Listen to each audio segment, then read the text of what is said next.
को देना चाहूंगा जो आपके सिलेक्शन के लिए बहुत इंपॉर्टेंट है, क्योंकि बिना टिप्स के सिलेक्शन गारंटेड नहीं है, ये बात ध्यान रखें। तो 5 टिप्स जो मेरी तरफ से होंगे आप फॉलो कर लो, ठीक है। पहला टिप्स होगा कि ये कि आप अपने रिसोर्सेज को लिमिट रखें। क्या होता है कि बच्चा जब तैयारी कर रहा होता है ना, तो कभी किसी स्टूडेंट ने आके बोल दिया कि ये मटेरियल है बहुत अच्छी है, वो उसको भी पढ़ रहा है, दूसरा मटेरियल उसको भी पढ़ रहा है, तीसरा इंस्टीट्यूट उसका पढ़ रहा है, तो हर इंस्टीट्यूट का आप पढ़ना शुरू कर देते हो।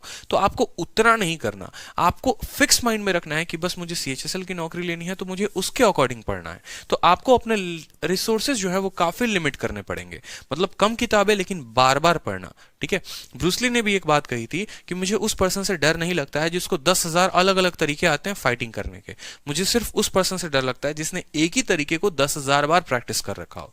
तो बस आप अपनी किताब में पूरा का पूरा मास्टर बन जाओ, इस बात का ध्यान रखो। मल्टीपल रिविजन इसी को हम बोलेंगे कि जितना पढ़ रहे हो 5 दिन, हमेशा देखो मेरी जो स्ट्रैटेजी होती थी वो 5+2 की होती थी। मैं 5 दिन पढ़ता था और 2 दिन उनको रिवाइज करता था। सिर्फ खाना भी जरूरी नहीं है, पचाना भी जरूरी है। तो 5 दिन आप पढ़ते हो, जो वो क्या पढ़ रहे हो, जो जनरल अवेयरनेस पढ़ रहे हो, जो आप मॉक दे रहे हो, मैथ्स लगा रहे हो, तो उसको आप 2 दिन रिवाइज भी करो। मोस्ट इंपॉर्टेंट है, बिना रिविजन के आपका सिलेक्शन मुश्किल है।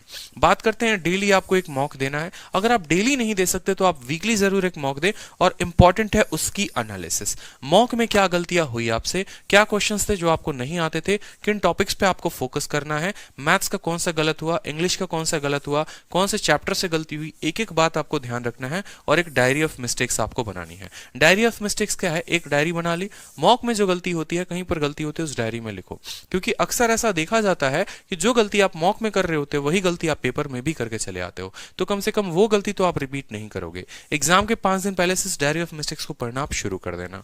नेक्स्ट बात करते हैं यहाँ पर, आप अपने कैलकुलेशन स्पीड को बढ़ाओ, ठीक है। जितना ज्यादा कैलकुलेशन कर सकते हो उतना ज्यादा कैलकुलेशन करो। डेली आप 15 मिनट अपने आप को दो, सुबह उठते ही 15 मिनट दो, माइंड में ही आप अपना कैलकुलेशन करना शुरू कर दो। कैलकुलेशन की बहुत एग्जॉस्टिव वीडियो जो अब तक यूट्यूब पर नहीं है, कम से कम 10 से 12 घंटे की वीडियो मैं लेकर आऊंगा एक साथ पूरी की पूरी, और एक एक चीज कैलकुलेशन की मैं आपको बताऊंगा कि जैसे 125 हो गया, इसका स्क्वायर आप सीधा कैसे कर सकते हो। सीधा आप लिखोगे 156 25, ऐसे शॉर्ट फॉर्म में कैसे लिख सकते हो बड़ी बड़ी संख्याओं का स्क्वायर, ठीक है। 82 को आप सीधा कैसे गुना कर दोगे 88 से, ठीक है। तो ये हो जाएगा, इतने शॉर्ट में आप कैसे लिख सकते हो, सभी चीजों के बारे में हम यहाँ इस वीडियो में जान जाएंगे। उसके अलावा आप जो कर सकते हो वो कर सकते हो कैलकुलेशन की एप्स। कैलकुलेशन एप्स होते हैं जैसे स्पीडी मैट्रिक्स कोई ऐप हो गया या कोई दूसरी ऐप भी होगी, तो आप सारे ऐप्स डाउनलोड करके डेली प्रैक्टिस कर सकते हो। फ्री टाइम में कभी आप ऑटो में हो, खाना बना रहे हो, रूम पर हो, कुछ भी कर रहे हो, तो आप कैलकुलेशन एप्स का इस्तेमाल करके आप अपनी कैलकुलेशंस और मेमोरी पावर को बढ़ा सकते हो।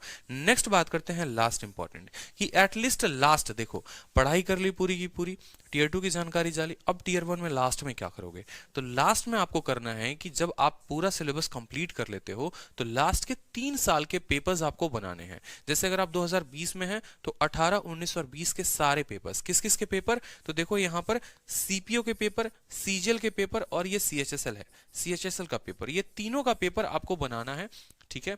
इनके द्वारा कराए गए सिर्फ प्री के पेपर्स, ये बात ध्यान रखिए, क्योंकि कमीशन एक है, वेंडर एक है जो आपका पेपर कंडक्ट कराती है, तो ज्यादा सवाल के लेवल में फर्क आएगा नहीं, और इनके पेपर्स को आप करके जाओगे। जब आप इतना तैयारी कर लेते हो तो आप बहुत 100% श्योर हो जाते हो अपने सिलेक्शन के लिए। उसके बाद आपकी दुनिया की कोई ताकत आपको सिलेक्शन लेने से नहीं रोक सकती, ठीक है। तो ये बात ध्यान रखेंगे। नेक्स्ट बात करते हैं कि कुछ एस्पिरेंट्स हैं जिनका अभी अप्रैल में पेपर है, तो उनके लिए क्या है। तो लास्ट 60 डेज स्ट्रैटेजी डिस्कशन और रूटीन मैं एक वीडियो और लेकर आ रहा हूं जिसमें आपको स्टडी प्लान बताऊंगा कि सुबह उठने से